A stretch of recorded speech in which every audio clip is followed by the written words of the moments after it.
Welcome, everybody. My name is Karen Aronson. I'm president of the class of 1970. We are thrilled to have you join us for our 12th and final class of 1970 Environment Talk, hosted by Cardinal and Gray, which gives us the platform. The talks have been on widely different topics, and all of them have been fascinating, from the Arctic to tornadoes to climate carbon tax.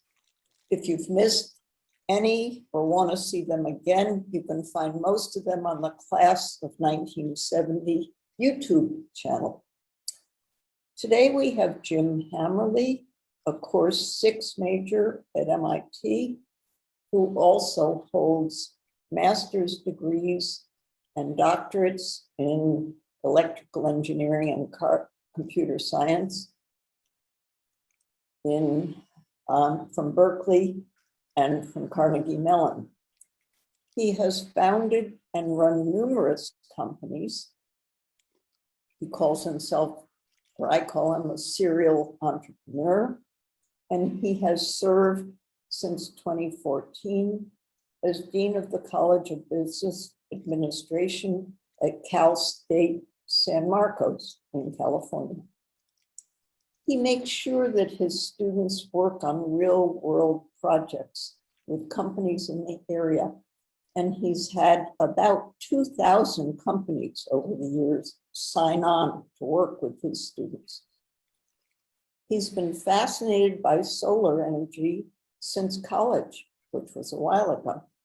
And today he will talk about going carbon negative, and also, at my request, about his very special grove of sequoias, which he wasn't supposed to be able to grow, but he has. He will talk for about 35 or 40 minutes, and then we will open up to questions and comments. If you have a question or comment, please indicate that in the chat function. We will try to go in the order that people sign up. We will be recording this session. We are. And we will post it probably within the week. Please make sure that your settings are on mute. And let me turn the floor over to Jim and thank him for doing this. Jim. Thank you, Karen. It's a pleasure to be here. Looking forward to speaking with some of you and talking about some fun topics. I want to stress a couple of words in my title. First of all is the term amateur. So much of what I talk about is from an amateur standpoint. So I am, in essence, an amateur environmentalist, and maybe that'll become clear if we get into the science of some of these things. I also want to just mention what I mean by carbon negative. It's something I became infatuated with in the latter part of the last century and early part of 2000, was the idea of actually sequestering more carbon than you actually use.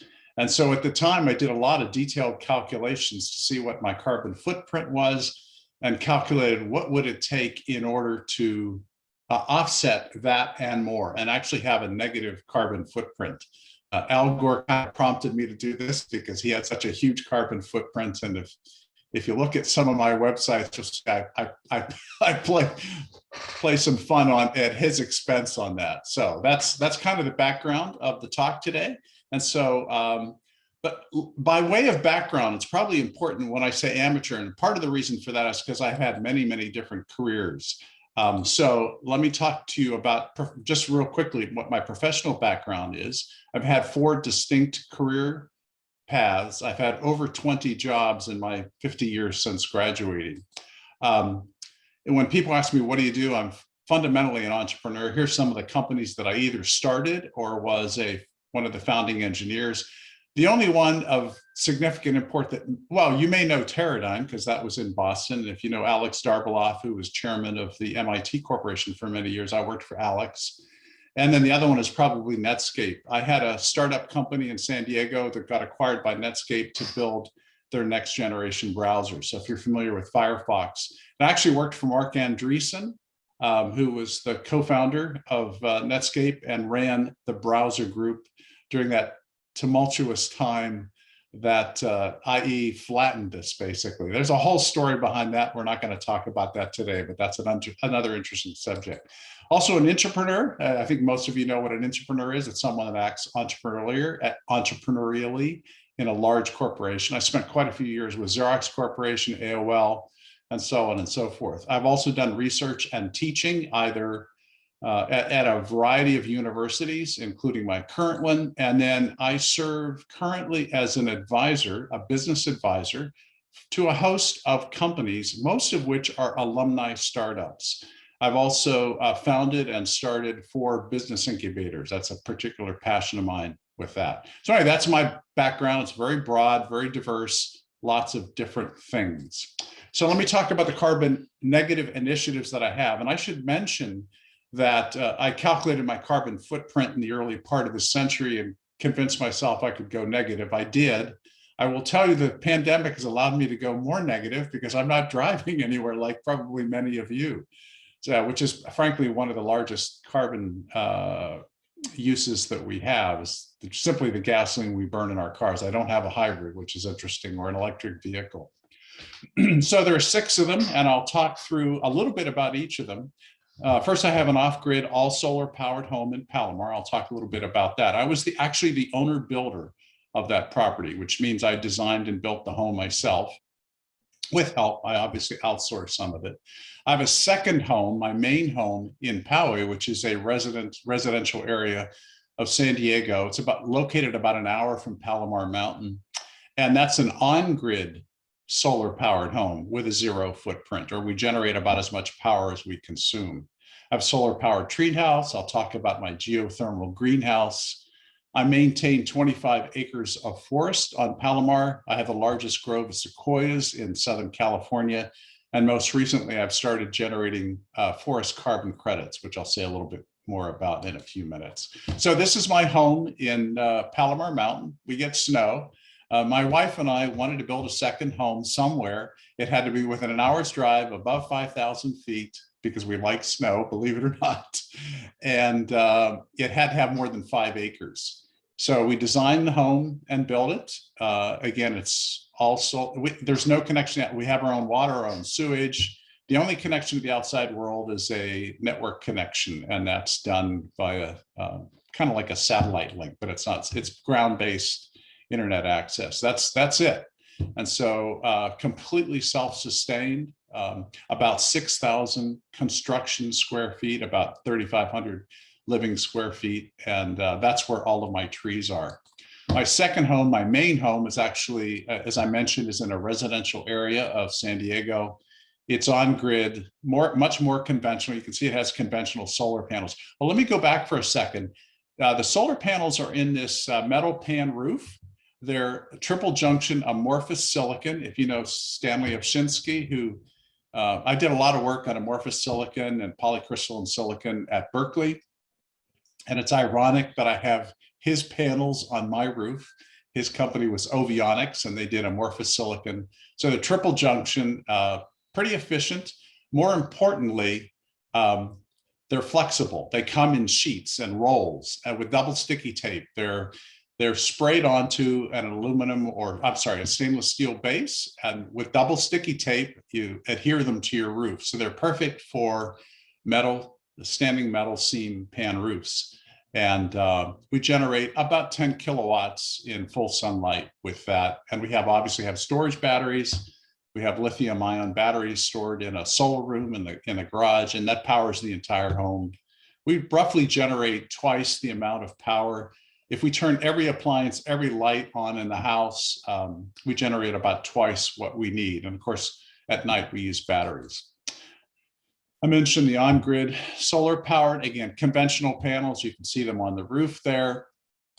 I sort of tongue-in-cheek formed the Hamerly Electric Company, which most people take very seriously. I think I actually sell solar power. I don't. Actually, I sell solar power back to San Diego Gas and Electric for my Poway home. But we've generated roughly 300 megawatt hours to date, which is about 50 household years. And that little photo in the bottom right is actually a silicon photocell that I actually fabricated at MIT in my junior year. And I had always been fascinated by solar generation and water power generation and wind and so on. But this really set me on a path to get really involved in solar. And by the way, I still have this device. It still sits on my desk and it still generates a couple of microwatts of power. So I think that's really kind of cool. So I've got a bunch of these that I made in the late 60s as an undergraduate at MIT. This is my solar powered treehouse. I have 6 grandchildren. They love the woods. They love to come out and play. I say I built it for them, but I really built it for myself. It has, among other things, some zip lines. That line that you may see right along here is a 70-foot zip line for young children. And then I built a 1,000-foot zip line from the treehouse out into the woods. And Karen insisted that I show you what that looked like. So I have a little video that shows one of my grandsons riding it.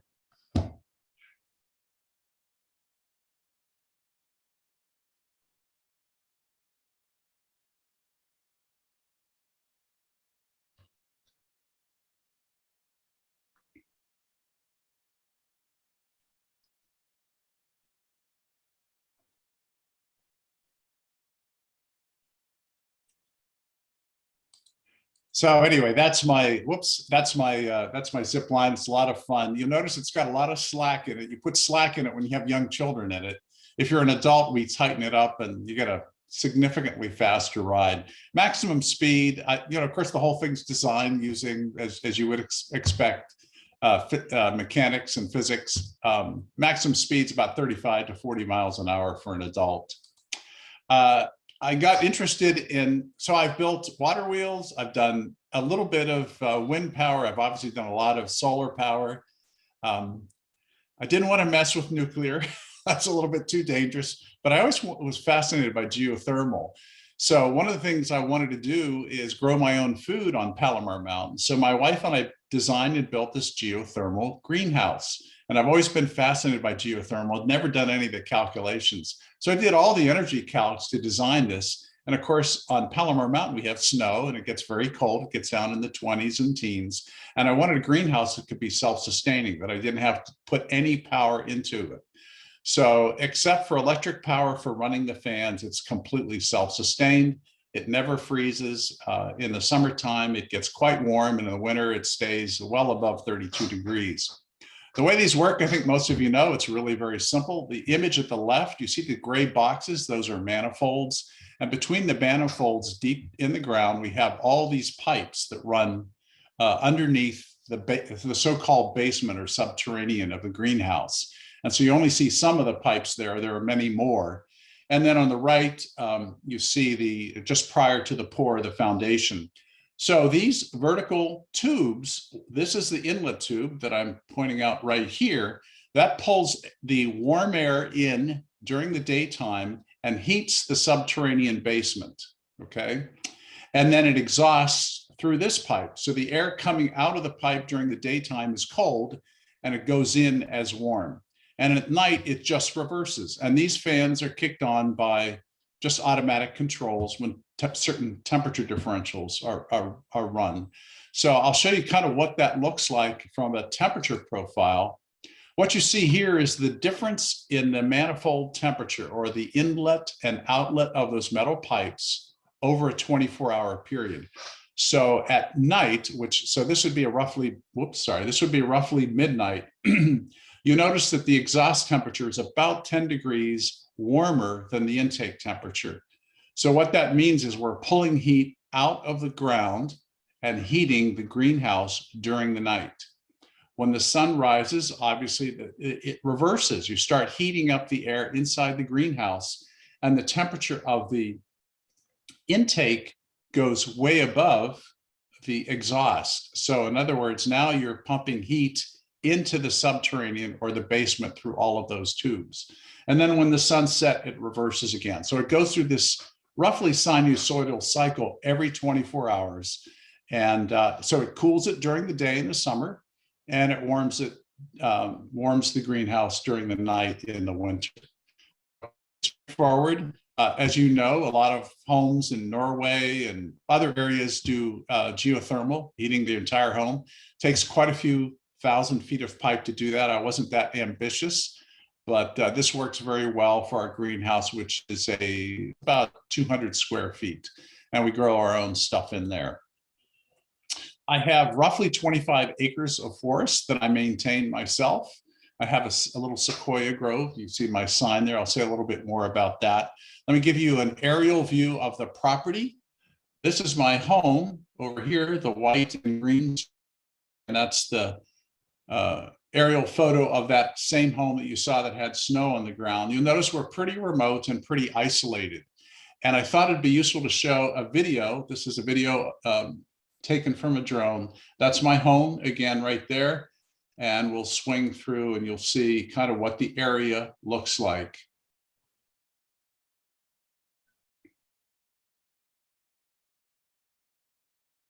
See, we've got a lot of trees surrounding us. Again, I have roughly 25 acres. And I'm going to stop at, whoops, sorry. Run that again. I want to pause it and show you that we actually can see Palomar Observatory on the next hill. I don't know if it's going to be visible in this.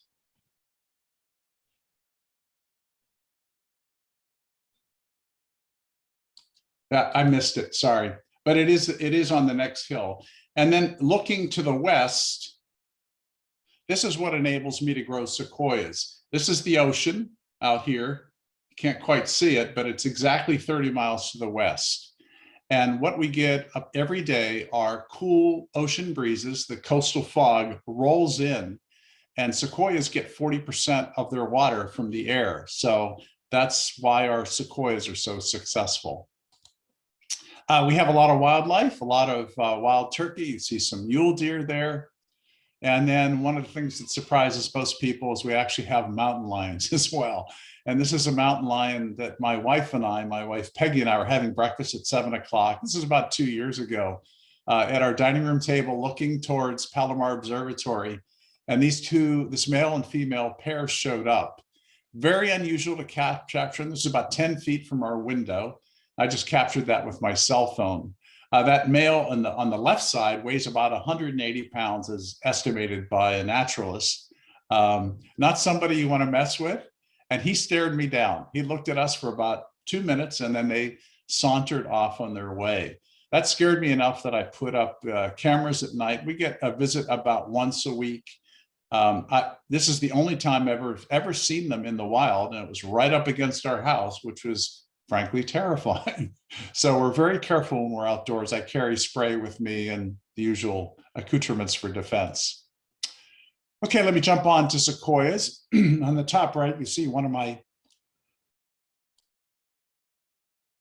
sequoia trees with the cones. The cones drop, they release the seeds. There are about 200 seeds in each cone. On the bottom left, you see a seedling that has sprouted. And the bottom right, some of the seedlings that are about 1 year old. After a period of time, they grow, obviously. The bottom right is an area where I grew them outdoors for a while. It turned out to be problematic. So at the top left, you see actually inside my greenhouse. And there we have a number of different kinds of trees. Actually, there are some Colorado blue spruce, some sequoias, and so on and so forth. So I now grow most all of my seedlings in the greenhouse, which again is geothermal. This is the process for very difficult to raise sequoias. It took me 5 years to figure out how to do it well. You have to cold stratify the seeds for 4 to 12 weeks. You usually do that in the refrigerator. Specific methods for doing that. Then you bring them out and put them in a warm, dark area. Hopefully they'll germinate. I get somewhere between a 1 and 10% germination rate, which isn't very good, but it's the best I can do. You then plant them and then transplant them. One of the most difficult things about raising sequoias is transplanting them. They have a tap root, a little white root that extends below them. And if you damage that root at all, the tree will not grow properly. In fact, it'll die almost within a week or two. The other big struggle on Palomar Mountain is that we have gophers and we have deer. So again, it took me a couple of years to figure out that you have to put wire mesh below grade and above grade. Below grade to keep the gophers out and above grade to keep the deer away.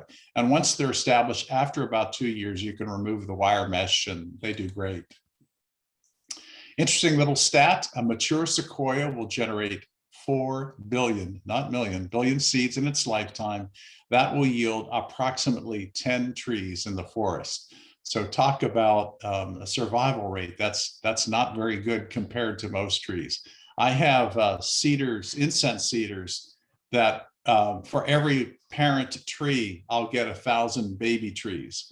So it's very different statistics. The growth rate of a sequoia under proper conditions is faster than any other conifer on Earth. This is a tree on the right that is about 3rd year growth, and you'll notice that 48% of its height was added in the past 6 months. Now, this is exemplary. Not all my trees grow that fast, but if you just do the exponential on that, that tree is going to be huge. So they are very fast growing. As I mentioned earlier, the west facing slope where they're planted has an onshore breeze and onshore cloud cover that rolls in every day, and a significant portion of the water that the tree needs is extracted from that fog. And you get a rough idea of how quickly they grow. And I think most of you know that sequoias can grow up to 300 feet tall.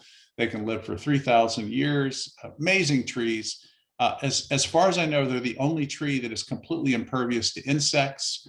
The thickness of a mature sequoia, the outside layer of the tree is somewhere between 24 and 36 inches, which means they're largely fire impervious. They have no known predators or insects that attack them. And every one of my trees is amazingly healthy, every single one of them. I only have about 60, but they do very, very well. And I'm growing more of them, obviously. This shows one particular tree to scale, 9 years growth. Sorry, it's so out of focus. But the far left, you see it a couple of years after planting, and then 9 years growth. Today, this tree is about 25 feet tall after 9 years. So they do very, very well. We also have a variety of other trees. I have quite a few thousand incense cedars. And then the largest trees I have on my property, actually white pine. The bottom left there, you see my wife. This is a white pine tree that's about 120 feet tall. I have quite a few of these on my property. They obviously have been there for quite a few years. I would estimate this tree is probably 200 years old. Here's another white pine. I'm sorry, these aren't pines. These are fir trees, white fir trees. So we have fir trees, and probably the most prolific species are incense cedars. We have California black oak, California live oak, and then the white fir trees. So that's kind of the mix. When I first started growing these trees, I wanted to establish that, in fact, I was carbon negative. So the one way to do that is to look at the absorption rate of trees of CO2. So I built all kinds of experimental apparatus. This just shows a baby cedar. This is actually in my home. And what you see is it's encased, obviously, it's airtight. And what you see is the decline in carbon dioxide over a period of 2 hours for this young seedling, from roughly 600 parts per million down to roughly 100 parts per million over 2 hours. And then the other thing of interest is the generation of oxygen during that same period of time. So using these kind of experiments, I can estimate how much my trees generate. I do the same thing in the field. This is a baby sequoia that's about 3 years old, and it's instrumented similarly as the item you just saw. And again, this is the CO2 consumption over a period of 1 hour, from roughly 400 parts per unit per million down to 0 over that period of time. Obviously, if I kept the tree in that encasement, it would die eventually because it doesn't have any CO2 to take up, right? I used that originally to estimate how much carbon I was sequestering on the mountain. And that, as you can imagine, you can't measure that for a 120-foot tall tree, right? So you have to estimate. So I started counting stomata and all those kinds of things, and finally gave up. And now I just use aerial photography. There are software tools now that allow you to calculate what the carbon capture of different species of trees. So I'm no longer, I do these, but not for the purpose of calculating carbon uptake. The last project I have going has to do with forest carbon credits. This is a startup that I've, Karen, I mentioned, we've done thousands of projects for the business community. One of the things we allow our students to do is to start a company. And so I had a company that was very interested. A lot of students today are interested in carbon credits and ecology and carbon capture and so on.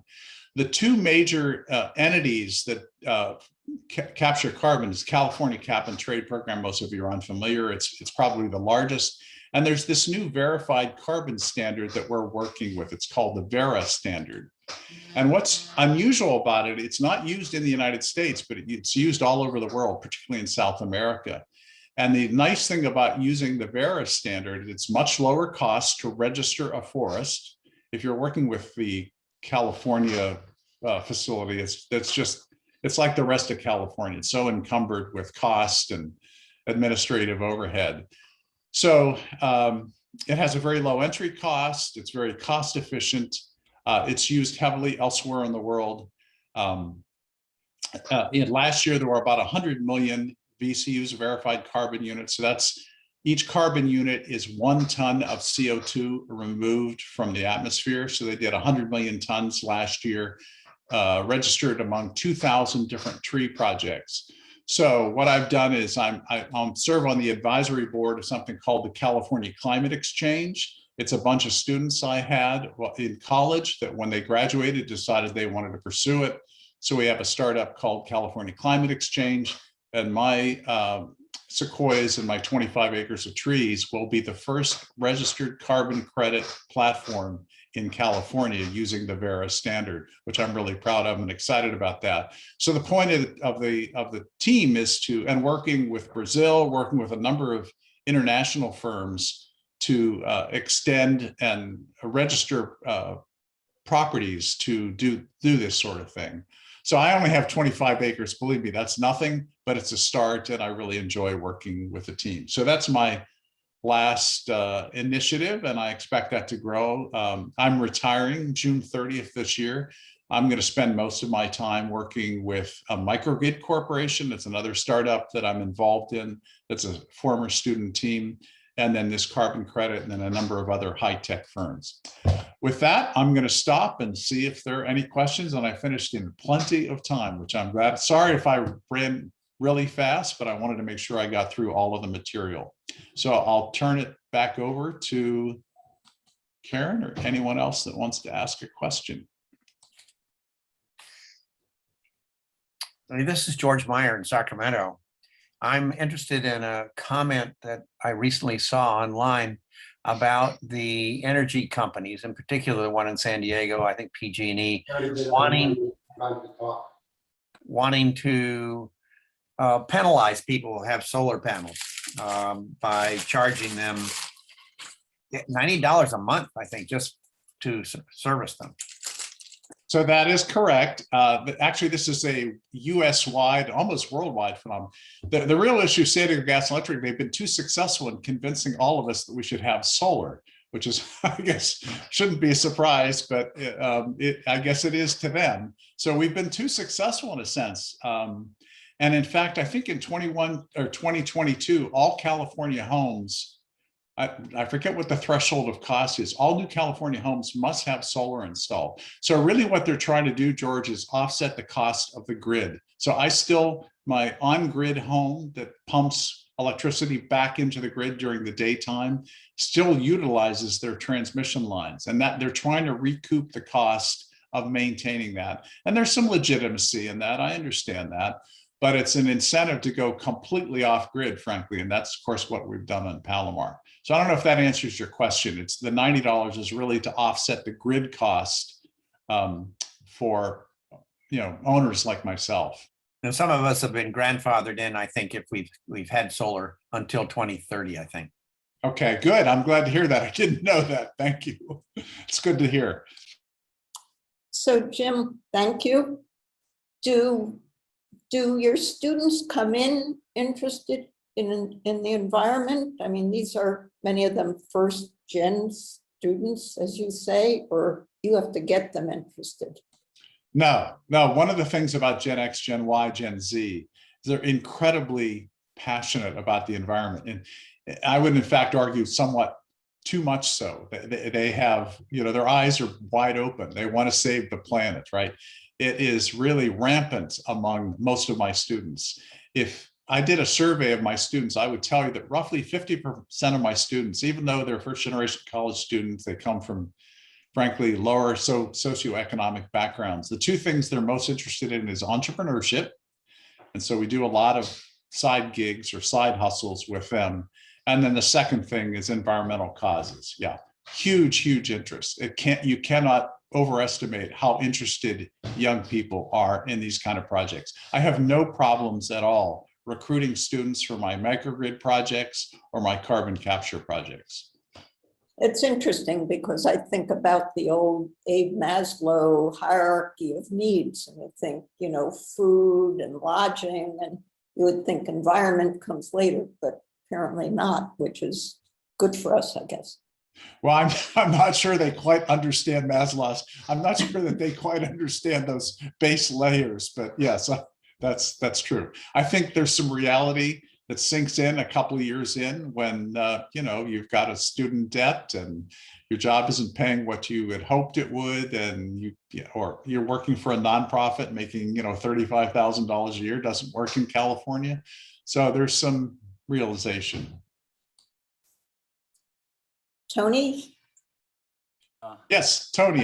Yourself. Hi, Jim. Really great talk there. I was really thrilled to see your trees, especially the big fir trees. So I've got a conservation easement here. We've got about 63 acres.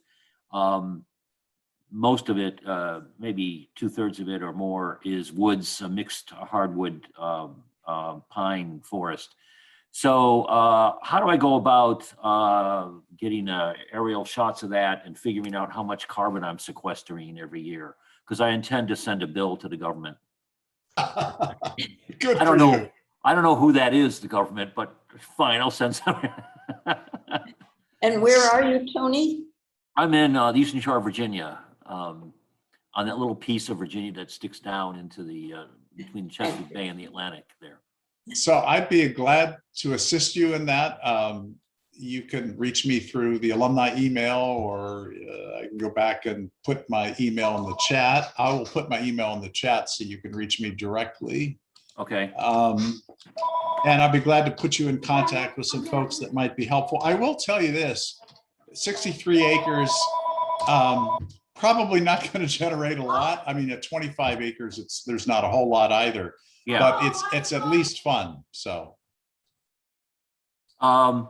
Great. I just wanted to know, because we're that'll be part of the of kind of the easement research data that we put down.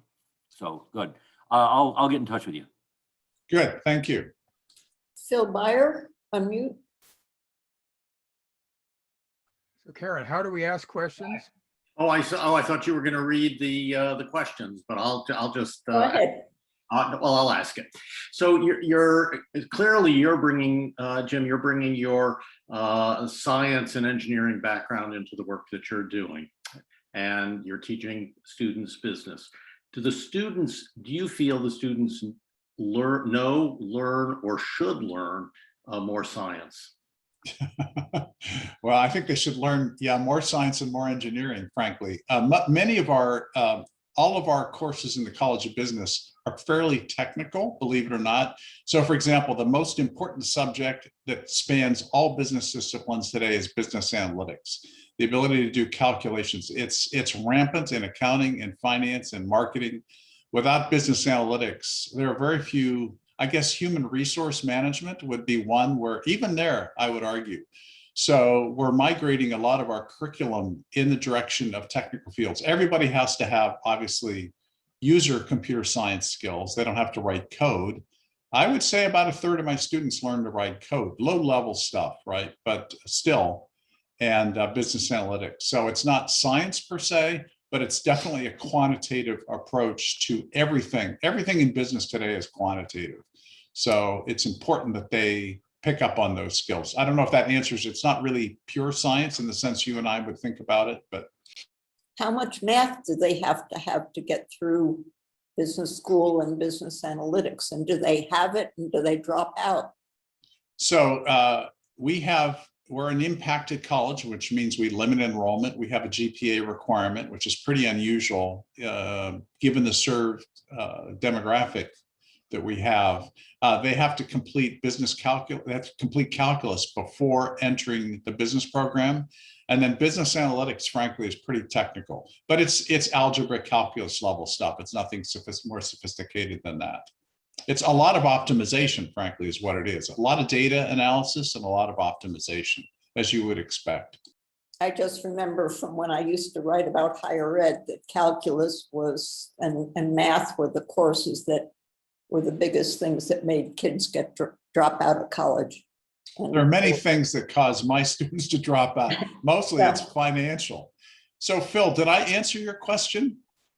Yeah, you did. It's really, sorry, are these graduate students or is it undergraduate business students? Both. Both, okay. It does, I want to just add, I'm amazed at what you're doing, and especially at our age. So congratulations, and I'll follow up looking at some of the projects that you're working on. Thank you very much. Sure, of course. Hey, listen, it's just fun. I'm just having fun, right? Joe Ravelli, unmute.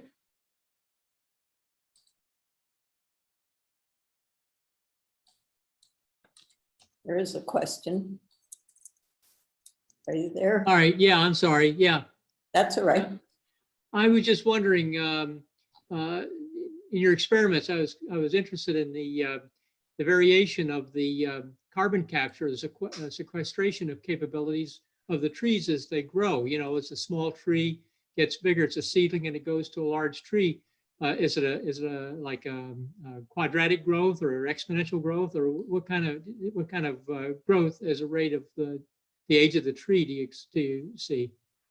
Yeah, it's roughly exponential, not quite. It's not quite exponential. It's based on basically this, you know, the stomata are the kind of like the air inlets and exits at the base, below a leaf, on the bottom side of a leaf, or on the bottom side of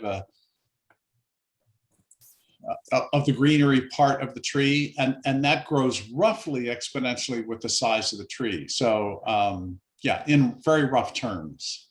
And are some trees better, more efficient in carbon sequestration than others? You know, I should know that, and I don't. I apologize. Yeah, I really don't know what the sequestration rates are. I know there are things like, you know, bamboo that grow extraordinarily fast. So part of it has to do with how quickly trees grow, and the other part of it is how much of it can sequester in the root system of the tree. And I actually don't have, I should know, but I don't know the answer to that question. Oh, as an aside, I'm putting in the chat some interesting reading about the construction of my home, the greenhouse, and I'll also include the geothermal thing. So. Thank you. The next question will be from William Follett, and unmute yourself and it's your turn. Jim Hamerly, a good friend from undergraduate days. I'm living in California, having worked for PG&E for 30 plus years. But one of the things I did, since we're so energy concerned at PG&E, is I did my own personal calculation of my usage. And I discovered, to my surprise, that I used equal amount of energy for electricity in my house, for gas heating in the San Francisco Bay Area, for automobile use with my wife and 2 kids.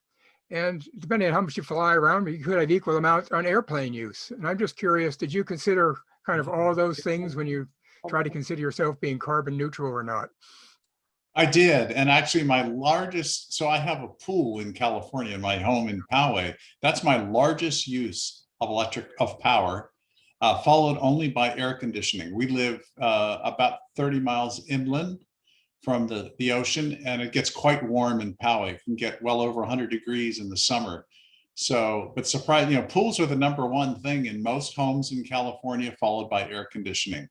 And I don't drive a lot, and I live 15 miles from work. I have a very efficient car. I don't fly much anymore. So yeah, it really is, believe it or not, that stupid pool pump and the AC, which you would expect. The pool pump is a surprise to most. Most California homeowners do not realize that their pool is the #1 consumer of electrical power, which is a surprise to most people. But your numbers are not, your ratios are not way out of line with most people.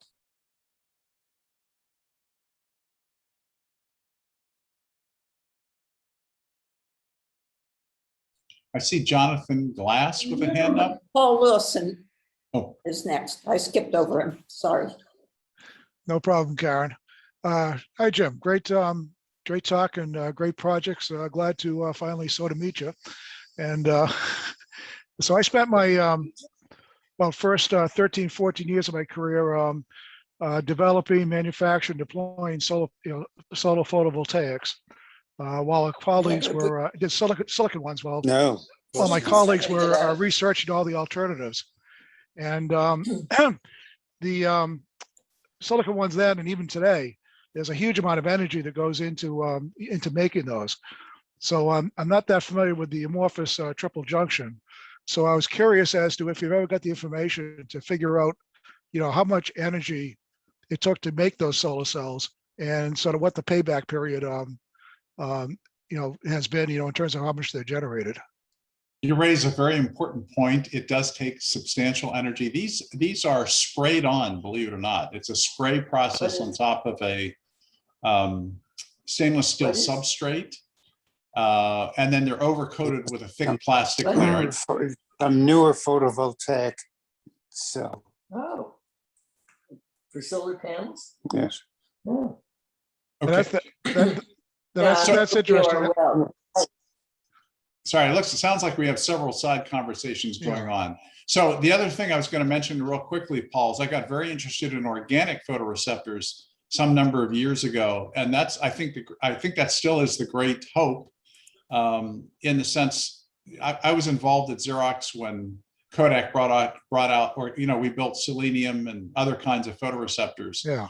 They brought out the first organic photoreceptor on a massive scale. So that piqued my interest, and I followed that for a number of years. I'm not an organic chemist, regrettably. I considered going back and getting a PhD just so I could make organic photoreceptors, but decided that wasn't for me. So there are options.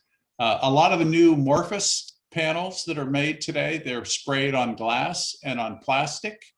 And those are, generally speaking, lower energy consumption in the construction. I'm sure you've seen there are windows you can buy today which have an outer coating of amorphous. The issue there is lifetime. It's not energy efficiency is lower, but I think, as you know, the lifetime of these new constructs is typically 5 or 10 years at most, and you want a solar panel to last at least 25. Yeah. No, that's why most of the mass solar panels are still silicon. It's because of the lifetime. It's always been that problem. We were doing organics at the time, and something that's always been the issue besides the lower efficiency. Do you still follow the organic work? I'm curious because I'd love to hear more from an expert. I don't really. Actually, I'm more interested and somewhat active in the geothermal area right now. I still work for Lincoln Lab, and trying to leverage some technologies for geothermally generated electricity right now. So it's I've shifted more to that than the solar cells. Very cool. We should talk offline. I'd love to hear more about that, because there I'll I'm do that, geothermal. I'm definitely an amateur. I just built this one thing, and I'm fascinated by it. I'd love to talk with you. I've had some talks with Bob Metcalf lately, who's now active in geothermal too. So it's we'll talk offline. Thanks. I worked with Bob Metcalf at Xerox PARC when he was way back. Yeah. Cool.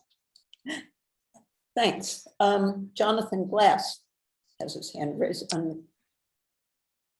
Hi, I have a question about the density of forests and whether one can optimize the density of growth, both in the spatial location of trees as well as the age of trees to maximize the carbon absorption. Absolutely. There's a software program, I have to find the name of it, that I use that you give it the species and the climatic zone that you're in, and it'll tell you the optimum spacing and when you should start thinning trees and so on and so forth. So there is software available to do all those calculations for you. Yeah, so that's a big area of forestry research right now, is how to optimize carbon capture given a certain area of plot of land and what climatic zone it's in and what are the naturally occurring species of trees in that area. There's a lot of work active, and I'm not on top of it, but I do use some of their software. Very good. So Thank you. Byron, Oh, I'm again. Okay, thanks. Jim, these are wonderful projects that you're doing related to addressing climate change, critical issue.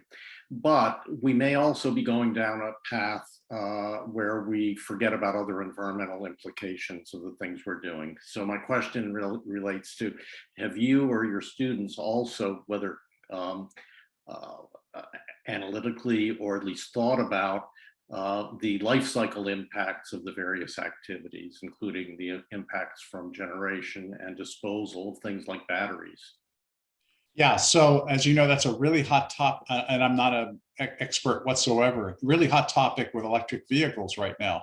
Is the life cycle of an electric vehicle actually energy saving or carbon credit saving over its lifetime? It seems like the consensus is borderline at best, that in fact may be worse than conventionally fueled vehicles. But I don't think we know the answer yet, and I certainly, no, we have not. Specifically to your question, we have not looked at that for vehicles or with solar cells, but other people have, and it's mixed, is my assessment. Yeah, I guess my hope would be that students are at least introduced to those concepts. Definitely are. When we teach courses in strategic management, and one of the examples we often use is, hey, don't solar panels sound great? Let's look at the life cycle of solar panel and what happens afterwards. Off-grid storage, as you know, is a huge problem because of the battery issues. So yeah, someone needs to solve that problem. Thanks. Jim, a lot of students at colleges have been pressing the colleges and universities to invest in ways that are environmentally friendly and to get carbon neutral themselves. How about your campus? And do they talk to you about this, the students or the administrators? And do you have any hope for the Cal State system or whatever? So I'll be perfectly blunt and transparent here. I'm working with Scylla Microgrid, which is a student startup. They're now alumni, and they have major relationships with huge developers of microgrids.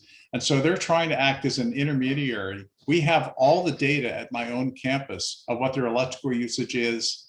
We have fuel cells, we have batteries. They've done all the analysis, and they're willing to be a broker to various constituents that would come in. We've even lined up financing to do this for the university as a whole. So I started this project by taking my building, Mark Stein Hall, which is a business building of about 100,000 square feet, and saying, I want to microgrid my building. And it exploded from there, going on to the entire campus. The campus has a mandate to be carbon neutral by 2040. Right now, they do not have a plan to be so. And California should be way out ahead of this. Now, UCSD, just down the road from us, has one of the largest microgrids of any university in the world.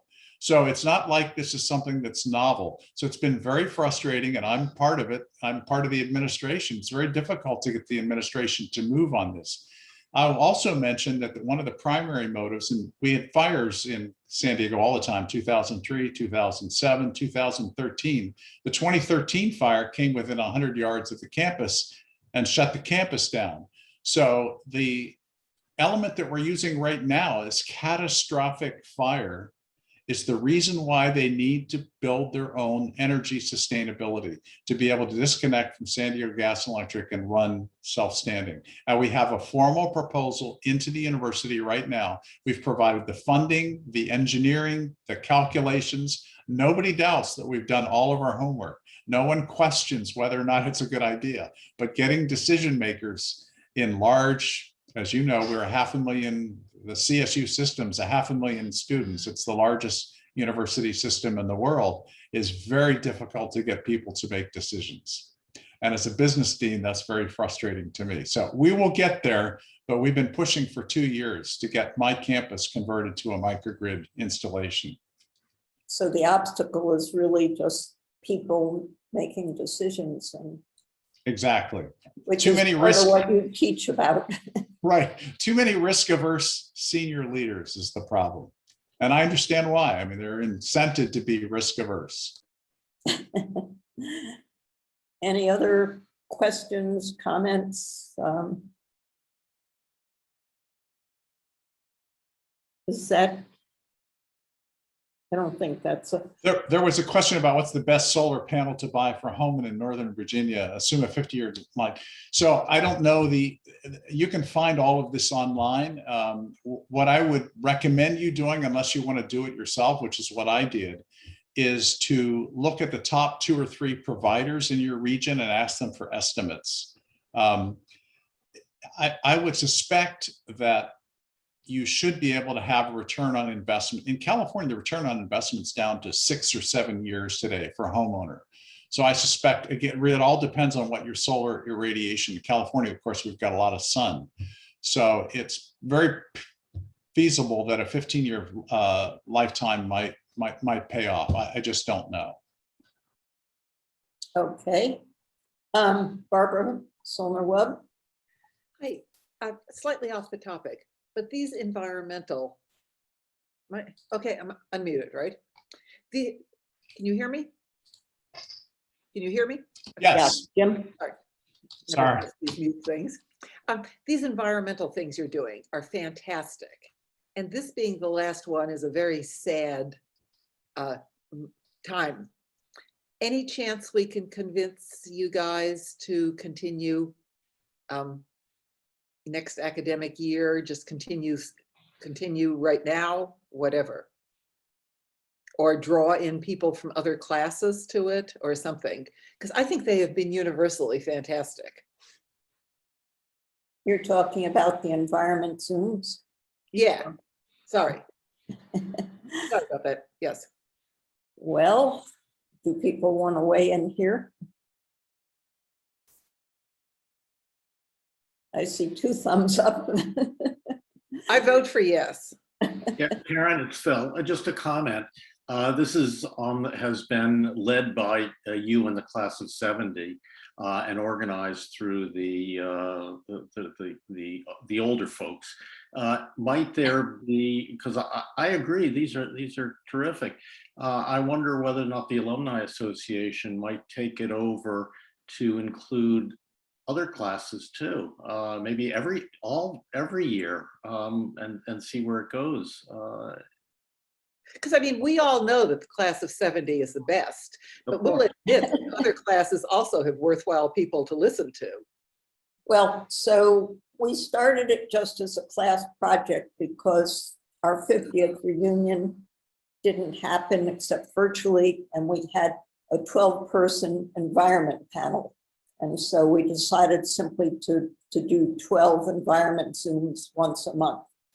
At some point, Cardinal and Gray, of which we are now part, which is every class after the 50th reunion, became our hosts. Thank you, Nancy. Thank you, Mr. Lufkin.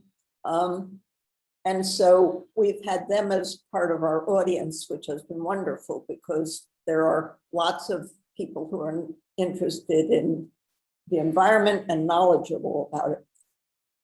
there are probably, as Barbara says, people in lots of younger classes who are interested too. So I can talk to the Alumni Association. And one question is whether there's maybe a group that's willing to take it on and run it. I had a preset group of people who I knew about the environment and would be interesting. That was what I came to the table with, and they've been fabulous. We've run through them, and we can do that and see where it goes. I just came from the Hillel runs a monthly Zoom with professors speaking, mostly Jewish, but not all. And they had a professor from the Sloan School talking about energy use today. And I can't summarize what he talked about, but there were lots of people on that. And I thought, gee, I wish we could have combined the two audiences. It hit me until partway through the session. But I can pick that up, and Barbara, maybe you'll join me and anybody else who wants to. So if anybody else is interested in sort of discussing this or participating, please email me. It's karenson@alum.mit.edu.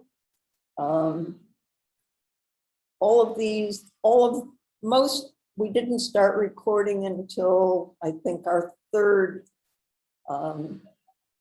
session, but all the rest of them are on our YouTube and open to anyone and everyone. And if you haven't seen them, I invite you. They're wonderful. Jonathan, unmute and tell us what, is that a live hand raise or from before? Jonathan Glass? I see a hand up. I think that was from before. Okay. I thought so, but I wasn't sure. Anyone else want to weigh in? Feel free.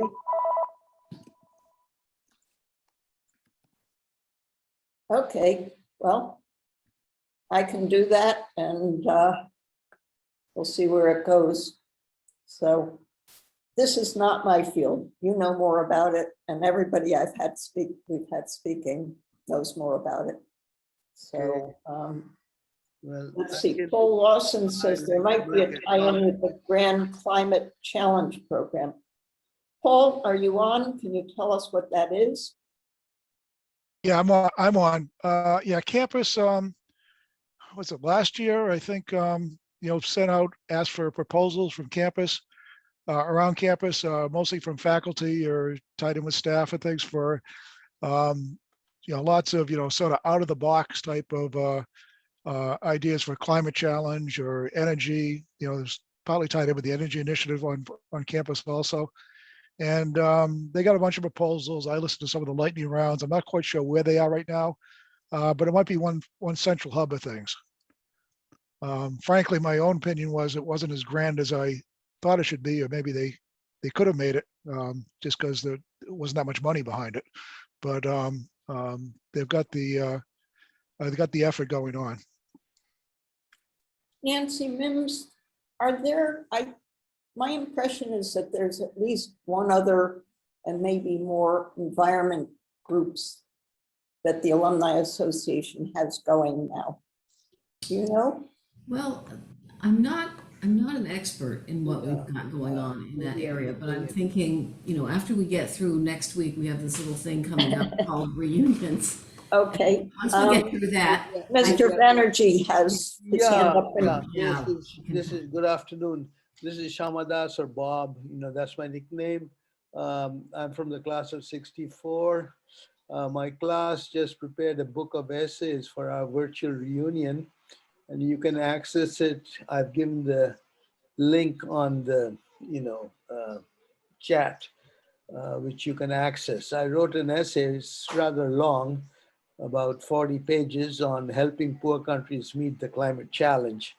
It goes into, it's a deep overview of what the climate crisis is, and it's a guide to policymakers in the developing world on how to meet the nationally determined contributions which they all pledged in the Paris Agreement in 2015. So it goes into how actually global warming takes place, and what role greenhouse gases play and what they can do to address, reduce their emissions, both the stock as well as the flow of greenhouse gas emissions. Um, so that's one. And the second thing is that the MIT Climate Action Group, which you can all access, it's MIT, there's 4 groups, A, B, C, D. I'm not sure exactly what each group does, but I know since I belong to all of them, I'm a little bit, everything is overlapped. So, but anyway, you can access all of that.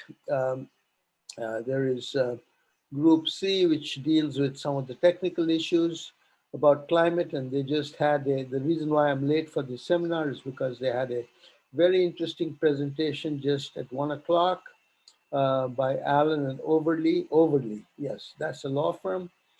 And if any of you are interested in following this up, there is a organization called commonenergy.us, which actually made a wonderful presentation with a lot of data showing how the US can meet the net zero challenge using existing technology, because they claim, and I think there's sufficient technical and financial information to support that most of the technology is already there. So we are not making a deep jump into the unknown. If you were to apply that, we would be able to decarbonize the electricity sector and the transportation sector, which are the 2 largest contributors to climate change. The real tough cookies are the industrial sector, which is cement and steel. And that's more difficult. And of course, there's airlines, air transportation, where we don't have really much beyond some simple biofuels. So their carbon capture technologies have to be introduced. But anyway, if you all want to get a general or deeper insight with a bit of technology thrown in and policy issues like carbon taxes and fee baits, sorry. You can read that paper, which is posted in the class reunion book. And Thank you. Thank you. So in fact, one of our early talks was on the carbon tax. Jim, do you have a view on how effective the carbon tax is or could be? It's not positive.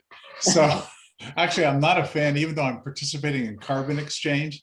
The idea of companies paying for carbon excesses by paying other people to raise trees doesn't quite resonate with me, to be honest. It's not a permanent solution, but I understand we have to take baby steps. So I view a lot of that as baby steps, frankly. The carbon exchange programs.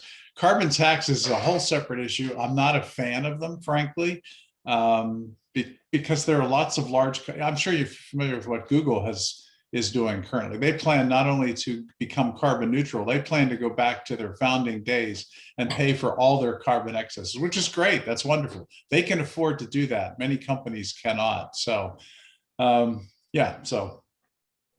Anyway, you've been a fabulous. If I may interject, carbon taxes are actually a very central pillar to the whole climate change policy. In fact, what if you don't impose this carbon tax, which is nothing but internalizing the greenhouse gas emissions which are embodied in using fossil fuel, there's no way we can incentivize people to reduce their greenhouse gas emissions. So studies have been done by scholars who know a lot more about this than I do, but they are saying that basically we need a $50 carbon tax right now, which will go up to about $70 in 2030. And it's a very powerful weapon to basically incentivize people. If you don't have the right pricing, President Biden used the word carbon pricing rather than carbon tax. He didn't want to spook people like you. Okay, so so essentially, what does a carbon price do? You know, there are technologies which would pass muster if you had no carbon taxes, and you know, business could go on as usual. But if you put a price of on carbon, then essentially projects which benefit economically, you know, or reduce greenhouse gas emissions would be implemented rather than being rejected.